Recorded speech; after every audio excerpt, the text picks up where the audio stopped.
Bem, pessoal, essa é a nossa primeira videoaula de Concreto Armado 2. Nós vamos dar continuidade das aulas presenciais, onde nós estávamos vendo sobre pilares curtos, que são os pilares intermediários, e, na sequência, pilares de extremidades. Bem, fazendo uma revisão rápida, pela resistência dos materiais, nós, através dos critérios de resistência como de Tresca, Mohr-Coulomb, von Mises, referente aos materiais frágeis, como de concreto armado, nós obtemos uma tensão equivalente. Por exemplo, uma tensão média, que nada mais é que a força aplicada sobre uma área. Um exemplo básico, como uma seção de concreto armado 30 por 40, com uma carga aplicada de forma centrada no valor de 120.000 kgf, substituindo na tensão, nós obtemos 100 kgf por centímetro quadrado de tensão média. Este é para a seção de um pilar retangular de intermediário ou de extremidade. Outro ponto é o momento fletor atuante, que nada mais fazemos para obter a força normal também pela decomposição do binário de forças aplicados nessa seção de concreto armado, onde nós obtemos também a nova configuração de tensão pela tensão de escoamento do aço, e assim nós obtemos a área de aço pela força decomposta do momento fletor, que é o axial. Então nós temos a força de compressão e a força de tração que surge deste momento fletor, por onde nós obtemos a área de aço. Um exemplo seria um momento, por exemplo, de 1.000 kg força, e sendo um de duas linhas de 20 centímetros, fazendo a decomposição, que é o ND igual a 1.000 sobre 0,2 em metro, nós obtemos uma força de compressão e de tração de 5.000 kgf.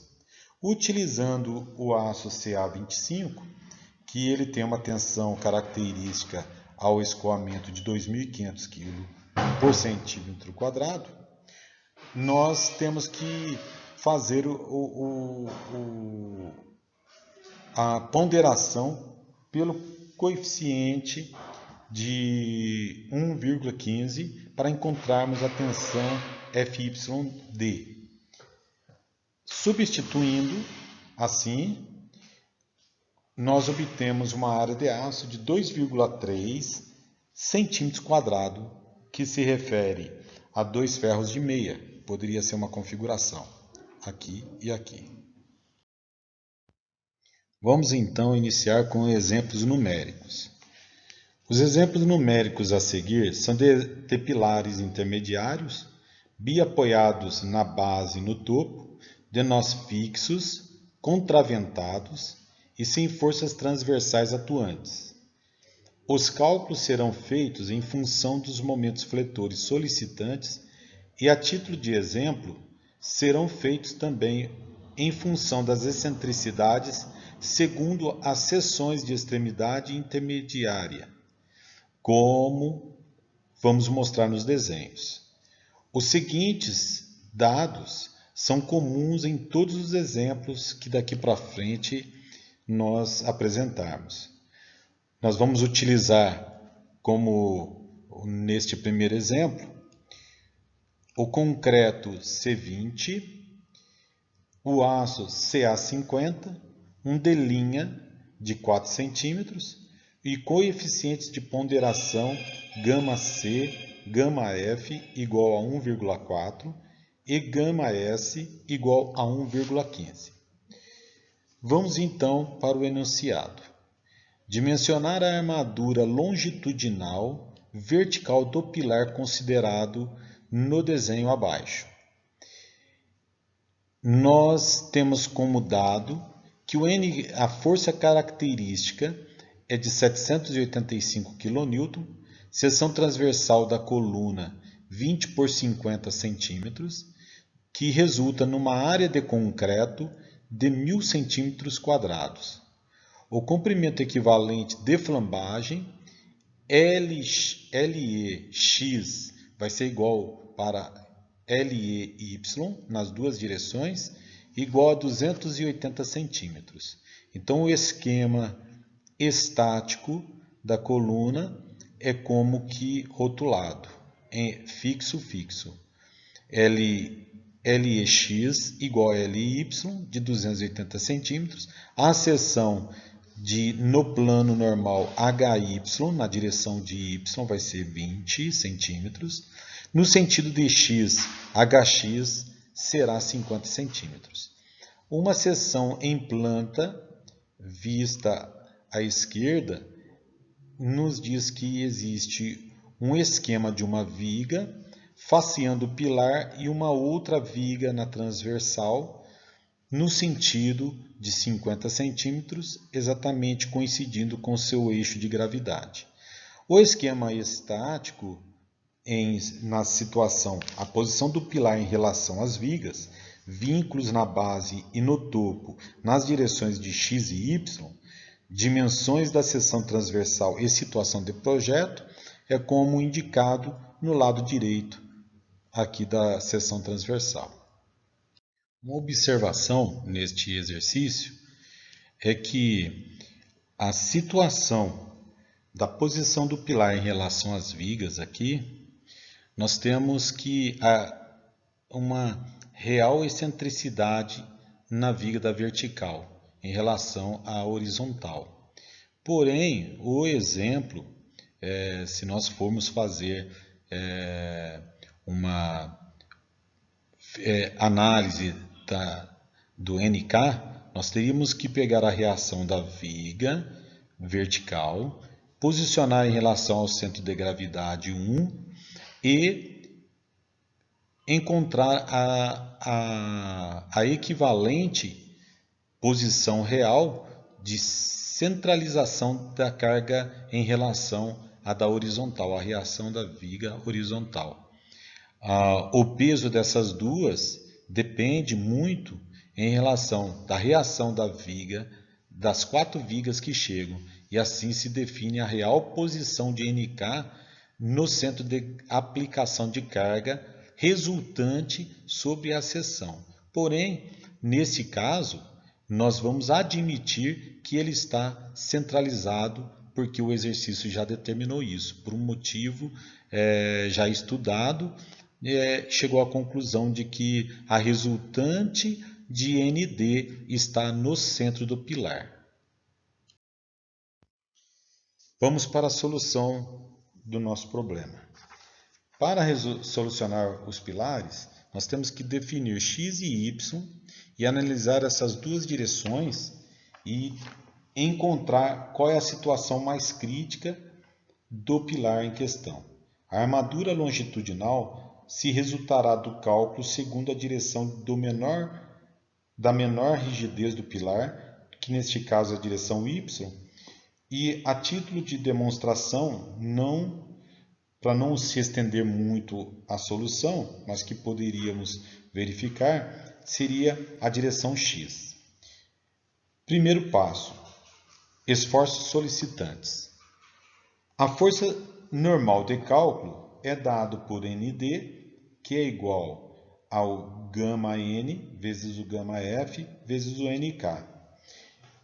O γN é determinado na tabela segundo a NBR 618, que é em função da largura da seção transversal do pilar, que no nosso caso, como é 20, o γN é 1.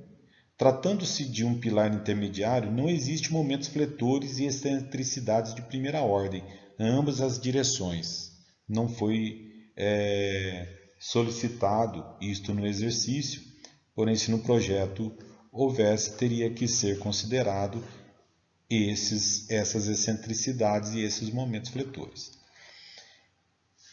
Bom, solucionando esta multiplicação, nós obtemos o gama, o ND, no valor de 1.100 kN.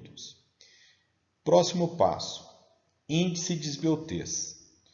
O índice de esbeltez deve ser calculado para as direções x e y sempre, conforme os eixos mostrados no desenho anterior. A fim de padronizar e simplificar a notação, aqui considera-se a direção e não o eixo do pilar, o que pode ser diferente de considerações adotadas em outras disciplinas. Lambda x se aplica já na equação simplificada da inércia com raio de giração de 3,46 vezes o Lx sobre o Hx. Então, a esbeltez na direção x vai ser 3,46 vezes o comprimento efetivo na direção x, que é 280, sobre o Hx da direção x, que é 50, resultando um índice de esbeltez para a direção x de 19,4. Na direção y, 3,46 vezes 280 sobre o HY, que é da direção y, de 20, vai resultar numa esbeltez de 48,4. Na sequência, nós precisamos encontrar o momento fletor mínimo. O momento fletor mínimo de cada direção, para cada direção, é dado da seguinte forma: o M1D mínimo de primeira ordem é dado pelo ND vezes a excentricidade inicial de primeira ordem, e onde o H nós usamos em centímetros para esta equação de 1,5. Na direção x, então o M1D mínimo vai ser 1.100 multiplicado por 1,5 mais 0,03 vezes o Hx no sentido de x, que resulta em 3.300 kN vezes centímetros. É o momento fletor, então, mínimo na direção x, que ele é resultado de uma excentricidade mínima igual à divisão do momento fletor pelo esforço normal de projeto. Como nós encontramos 3.300 dividido por 1.100, nós encontramos que essa excentricidade que produz este momento fletor de 3.300 de 3 centímetros. Vamos agora para a solução do momento mínimo na direção y. Seguindo o mesmo raciocínio, nós vamos ter que 1.100, o ND, multiplicado por 1,5 mais 0,03 vezes o HY, que é 20 na direção y, produzindo o momento mínimo de 2.310 kN vezes centímetros. Este momento é gerado por uma excentricidade mínima nessa direção de 2,1 centímetros, que é resultado da divisão entre o momento mínimo e a força normal aplicada. A esbeltez limite nós precisamos determinar para sabermos se realmente se trata de um pilar curto. Para isso, nós utilizamos o limite esbeltez dado pela NBR, que é o lambda 1, que vai ser o fator de comparação, que ele é dado por 25 mais 2,5, multiplicado pela excentricidade mínima, pela excentricidade de primeira ordem, sobre o H de qual direção, dividido por alfa-beta. Alfa-beta é um coeficiente que é determinado pelo tipo de sistema estático e pelo tipo de carregamento que o pilar está sujeito. Então, com o limite entre 35 e 90, nós determinamos se ele vai ser um pilar curto, se ele estiver antes do 35, e se ele cair na faixa de 35 a 90, de pequena esbeltez, ou esbeltez média, né? Bom, nos pilares intermediários não ocorrem momentos fletores e excentricidades de primeira ordem que nós já sabemos pelo enunciado. Daí, então, nós temos que a excentricidade inicial é zero, porque não existe momentos fletores de primeira ordem. E alfa beta, segundo a NBR, por se tratar de um pilar rotulado ou fixo, sem carga transversal, alfa beta tem valor de 1. Então, obtendo essas incógnitas, já dado pelas condições de contorno do pilar, então nós podemos aplicar na equação de lambda1. Lambda1 em x na direção x, lambda1 na direção y, então vão ser iguais, porque o E1 é 0 e o alfa beta é 1. Para as duas direções serão o mesmo lambda1, que resulta em 25, porque a parcela, o termo de 12,5 multiplicado por 0 vai dar 0. Então, 25 dividido por 1 é 25. E 25 é menor que 35, que é o primeiro limite do período de 35 a 90, que foi dado para esbeltez média. Então, se ele é menor que 35, logo se trata de um pilar curto. Então, nós não podemos adotar 25. Passa-se então a assumir lambda1 em x e para a direção y o valor de 35. Desse modo, nós obtemos que para o lambda x, aonde nós encontramos de 19,4, nós temos que comparar com 35, que é o lambda 1x que nós encontramos determinado a esbeltez limite. Então, 19,4 é menor que 35. Então, neste caso, não se considera os efeitos locais de segunda ordem na direção x. Ou seja, não vai se levar em consideração o momento fletor. E nem consideração de excentricidade de segunda ordem, porque ele se trata de um pilar curto. Então, ele é bem rígido. No lambda y, já 48,4, ele é maior que 35, que nós assumimos anteriormente.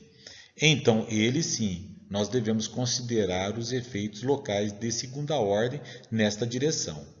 E, para isso, em pilares retangulares correntes, geralmente há a necessidade de considerar a excentricidade de segunda ordem na direção da largura do pilar. Então, próximo passo já é nós determinarmos o momento fletor de segunda ordem provocado por esta excentricidade de flambagem. Uma observação, então, que nós temos aqui a fazer é que a situação mais crítica realmente conferida é para o lambda de menor rigidez, que é o 48,4, que é na direção y. E uma outra observação é que o momento mínimo sempre vai existir em todos os pilares, pois é determinado por norma. É o momento mínimo que a norma determina, que é causado por uma excentricidade mínima, seja na direção x ou na direção y. Como já sabemos que na direção y nós vamos ter que considerar os efeitos locais de segunda ordem, então nos resta encontrar o momento fletor. E o momento fletor de segunda ordem pode ser avaliado por dois métodos de cálculo. O método do pilar padrão com curvatura aproximada ou o pilar padrão com rigidez K aproximada. A NBR permite os dois. Então, nesse exercício, nós vamos adotar o método do pilar padrão com curvatura aproximada. E para seguir o raciocínio, nós vamos ter que adquirir alguns valores para o atendimento do procedimento. Então, nós precisamos encontrar o momento total na soma do momento inicial mais o momento de mínimo, o momento inicial mais o momento de flexão, a flambagem provocada pela curvatura no pilar. Este momento total também tem que ter a condição de que o momento no topo ou na base tem que ser maior ou igual ao momento mínimo.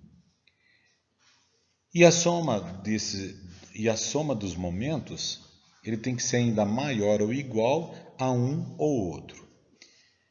Nós vamos precisar para isso a força normal adimensional, que é dado por Ni, aonde Ni é um adimensional da força ND aplicada no pilar, dividido pela área de concreto e pela tensão do concreto em kN por centímetro quadrado. Substituindo 1100 em ND dividido por 1000 na área do concreto, pelo FCD do concreto, que é um C20 MPa, ou 2 kN por centímetro quadrado, dividido pelo coeficiente de ponderação de 1,4, nós encontramos a força adimensional normal igual a 0,77. Adimensional porque ele não tem unidade. Depois disso, nós vamos encontrar, pelo método pilar da curvatura aproximada, nós vamos encontrar qual é o valor da curva aproximada de flambagem deste pilar, na direção Y, sujeita a este momento fletor de segunda ordem. É 1 sobre R, que é igual a 0,005, dividido pelo H, no caso Y, vezes ao Ni mais 0,5. Substituindo aqui 0,05, dividido por 20, vezes 0,77 mais 0,5, encontramos o valor desta curva, que é 1,9685 vezes 10 a menos 4 centímetros a menos 1. Mas ele tem que ser menor ao limite que a norma impõe, que é 0,05 dividido por 20. No caso que é o 20 é o HY, que é igual a 2,5, fazendo esta divisão aqui, 2,5 vezes 10 a menos 4, centímetro a menos 1. Como o calculado é menor do que o imposto, então, ok. Como encontramos a angulação máxima da curvatura, agora nós estamos prontos para encontrar a excentricidade máxima de segunda ordem na direção Y, que essa curvatura provoca na seção, que é dada pela excentricidade máxima E2y na direção Y, do comprimento efetivo ao quadrado, dividido por 10 vezes esta angulação, que encontramos na multiplicação, então, substituindo 280 ao quadrado, dividido por 10 da equação, vezes 1,9685 vezes 10 a menos 4, que produz uma excentricidade na seção de 1,54.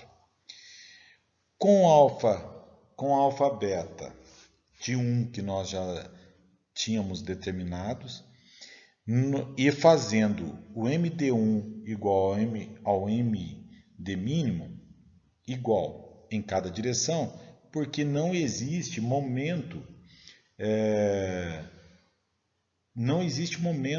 de primeira ordem. Então, se não existe momento de primeira ordem, nós podemos igualar o momento MD1A igual a MD1 mínimo em cada direção. Na direção X, então o MD total vai ser o próprio MD mínimo, 3.300. Na direção Y, então agora nós podemos fazer a substituição, o MD total vai ser 1 de alfa beta vezes o momento calculado mínimo lá em Y de 2.310 mais 1.100 que é o ND vezes a operação da excentricidade de segunda ordem, que vai me dar, operando este produto aqui, operando toda esta equação, nós encontramos que o momento fletor total devido ao deslocamento de segunda ordem na direção Y vai ser de 4.008 kN vezes centímetros. E ele, na condição do método de cálculo, tem que ser maior ou igual a MD1 mínimo. Ele é o total, ele é maior, então, ok, podemos prosseguir com o cálculo. Agora que encontramos o momento total que essa seção suporta, como nós temos um mínimo de 2.310, o cálculo de dimensionamento da armadura longitudinal do pilar pode seguir após determinados os valores fletores totais, como mostrado. No entanto, a título de exemplo, são mostrados também as excentricidades, porque podemos agora desenhar os diagramas dos momentos fletores e colocar as condições de cálculo das excentricidades parciais e totais, calculadas em função dos momentos fletores. O valor dimensional μ pode ser calculado em função do momento fletor ou da excentricidade, como vamos mostrar daqui para frente. Observe que o que nós conseguimos agora desenhar os diagramas dos momentos fletores atuantes nos pilares nas direções X e Y determinados pelo projeto. Na direção X, nós temos um momento constante mínimo que a norma nos diz que temos que encontrar, e é o valor de 3.300. Na direção Y, nós temos um momento fletor mínimo de 2.310, porém adicionado ao momento devido à flambagem de 1.698. O diagrama, na verdade, é sobreposto, produzindo um arco, de diagrama de momento fletor. Para melhor entendimento do que ocorre no pilar, ilustramos aqui a situação de projeto e situações de cálculo do pilar intermediário. A situação de projeto, nós temos o real do ND centrado, porém, na situação de cálculo, na primeira situação de cálculo, nós vamos ter uma excentricidade no sentido de x, ND deslocado com 3 centímetros. E a segunda situação de cálculo, que é a pior, ND fica deslocado com uma excentricidade de inicial mínima de 2,1, somado a uma excentricidade de segunda ordem devido à flambagem de 1,54, e esse total se torna a somatória das duas excentricidades. A excentricidade total em Y fica 3,64. Mais algumas observações que a gente pode observar. A análise dos momentos fletores totais e das excentricidades permite notar que a direção crítica do pilar é a direção Y, dado que o maior momento fletor MD total na direção Y é de 4.008, pois é a soma de 1.698 mais 2.310. É relativo à menor dimensão do pilar, largura HY igual a 20 centímetros. A segunda situação de cálculo, com a maior excentricidade total na direção da largura do pilar, também mostra esse fato, comprovado pelo cálculo da armadura longitudinal. A armadura pode ser calculada apenas para a direção crítica Y, porém, com o objetivo de se verificar se existe valores na outra direção, aí se deve ser calculada pelo calculista, para apenas fazer a comparação nas direções principais do pilar e definir qual é a direção crítica. Com o Ni igual a 0,77, nós vamos utilizar os ábacos de Venturini para flexão reta. E a seguir nós vamos explicar como que se usa a relação de Ni e Mi que nós citamos aqui e em função de D' sobre H, segundo a direção X e Y. Bom, nesse instante nós vamos aprender a utilizar os ábacos de interação. Os diagramas de interação mais usados para o dimensionamento de pilares são os desenvolvidos pela Escola de Engenharia de São Carlos, USP, especificamente o dimensionamento de peças retangulares de concreto armado solicitadas à flexão reta, de Venturini, com edição de 1987, e os ábacos para flexão oblíqua, do professor Pinheiro. Os ábacos apresentados por Venturini para a flexão normal composta têm um aspecto mostrado na figura. A posição 1 representa uma seção dimensionada com segurança, porém com excesso de material, concreto ou aço. A posição 2 corresponde à condição limite de segurança sem excesso de material. E a posição 3 corresponde a uma seção fora dos limites de segurança, devendo ser alterada em suas dimensões ou na quantidade de armadura. A estrutura dos ábacos de cálculo para a flexão tem este formato padrão. Nós vamos precisar conhecer o valor de Mi, que está na ordenada, e de Ni, que é a abscissa. Dependendo de alguns diagramas, ele está virado para cima ou para o lado, tanto faz. Porém, ele tem esse formato, onde da ordenada para a esquerda ou para a direita, ela vai ter somente compressão, do outro lado, tração.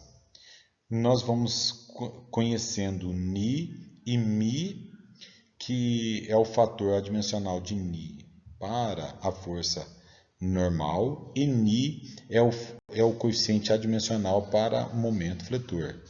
Encontramos o valor de ômega no diagrama, que é utilizado para encontrar a área de aço. Outros ábacos diferentes podem ser utilizados. No entanto, nós vamos encontrar um ábaco mais interessante, porque não fixa o número de barras a serem dispostas na seção transversal. Fixa apenas as faces do pilar que devem alojar as barras.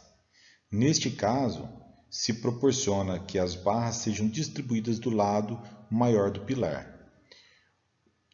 Devemos encontrar o ábaco que melhor se adequa à condição que utilizarmos no cálculo. Então, inicialmente, nós vamos encontrar com o tipo de ábaco que nós queremos. Na direção y, por exemplo, nós vamos encontrar μ. μ é dado pelo momento total que nós encontramos, dividido por HY, pela área do concreto e pelo FCD. Substituindo aqui 4008 por HY, que é 20, mas a área de concreto 1000 e o FCD, que é 2 por 1,4, encontramos 14, já é o valor de μ. Ou nós podemos, baseado no valor adimensional da força normal, que nós já tínhamos encontrado 0,77, por EY, que nós já tínhamos de 3,64 na situação de cálculo, que é o valor total somado da excentricidade, dividido por HY e dá o mesmo resultado. Pode ser um ou outro, dá o mesmo resultado, o valor de μ. Agora, para se encontrar o tipo de ábaco que nós queremos, e eu postei para vocês lá, o Abacus 2, está todos os ábacos lá do Venturini. Então, você vai ter que abaixar os ábacos que está disposto no FIB Online e ir lá procurar o ábaco que melhor se adequa no sentido do D'. Como que eu vou procurar? Na direção Y, eu tenho um D' Y, valor de 4, por HY, 20. Esse é o fator de 0,2 que eu vou procurar nas tabelas de Venturini, que fica bem no lado direito superior de cada ábaco. É o primeiro ponto que eu vou escolher qual ábaco que eu vou utilizar. Lá tem mais de 20 ábacos. Então, o que melhor se adequa a D' por H deu 0,2. Eu procuro lá e encontro o ábaco 0A4. Esse é o ábaco A4 para o aço CA50, depende do aço, CA50, pelo D' H, e eu escolho o ábaco. Essa é a forma de escolher o ábaco. E este ábaco você vai encontrar que está anexado na FIB Online Abacus 2. Então, dentro deste ábaco, eu vou procurar em Mi com 0,14, na ordenada Mi, eu procuro 0,14, e com Ni 0,77, eu encontro o ômega 0,38, que eu faço a interpolação das duas curvas lá, encontro 0,38. Com 0,38, que é o ômega, eu substituo na equação que é dada como AS é igual a ômega vezes a área de concreto vezes o FCD vezes o FYD. Os valores aqui nós já temos todos. É só fazer a substituição de 0,38 vezes 1000 vezes 2,0 sobre 1,4 sobre o FYD, que é 50 sobre 1,15, e eu encontro 12,49 centímetros quadrados. Portanto, a área de aço para esse pilar que eu devo usar é de 12,49 centímetros quadrados. Então, como eu escolhi o ábaco?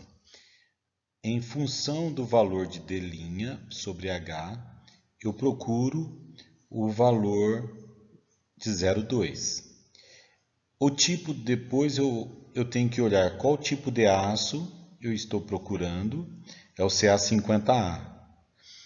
Observe que ele me dá a disposição da armadura no pilar de seção retangular. Existem outros ábacos com seção circular também. Existem diversos tipos de ábacos desse, que pode ser até o de Montoya. Neste caso aqui também, observe que nós vamos ter o lado de compressão e o lado de tração. Nós vamos ter as equações de Mi, Ni e ômega. E nós vamos ter a ordenada dos valores adimensionais do momento fletor μ e o valor adimensional da força normal Ni. Como eu encontro os valores agora? Como eu uso esse ábaco?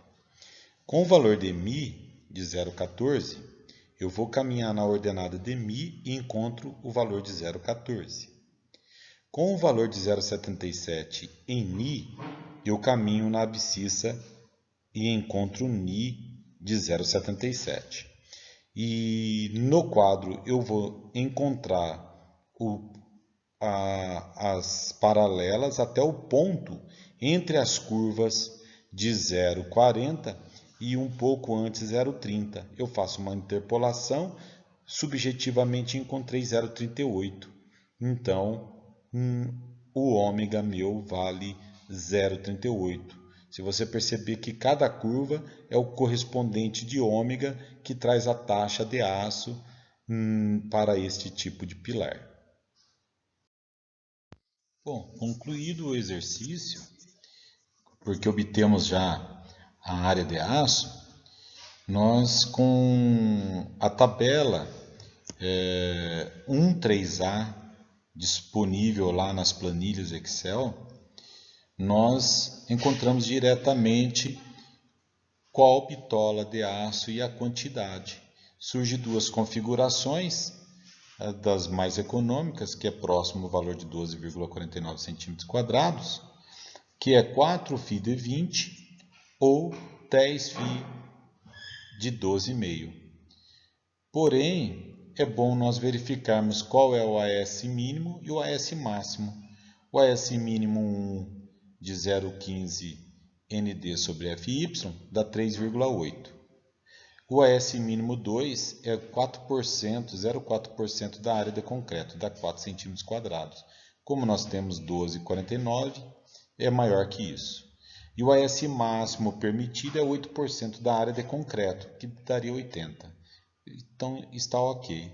Demais verificações que nós poderíamos fazer seria daqui para frente, quanto a bitola de aço, o espaçamento, a área de concreto, e todas aquelas verificações normativas.